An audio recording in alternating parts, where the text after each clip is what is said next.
My dear friends, Shana Tova Umituka. Wow, we're just hours away from Rosh Hashanah. I want to share with you something really quick and something really powerful. So, the Rosh Hashanah is the day of judgment. It's the day where we all pass before God as the sheep before, it's a flock of sheep before a shepherd under the staff of the shepherd. And one would expect that, the day before the hearing, we would be nervous. And yet the code of Jewish law says, how amazing is this nation that they know their maker.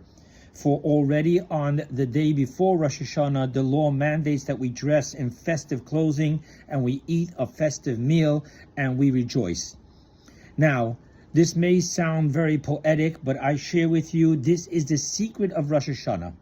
In the mere trust in God, not faith, but trust in God, that God will find a way to find, no matter what we've done, to find us meritorious in our judgment. That is the power that on Rosh Hashanah we already know that we have a good year, and each and every one of us was both inscribed and sealed.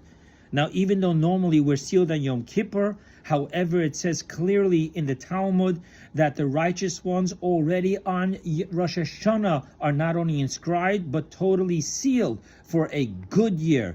May each and every one of us have total trust in God's goodness, kindness, compassion, and understanding and love for us, so that we come into Rosh Hashanah knowing that we already took care of what we have to take care of.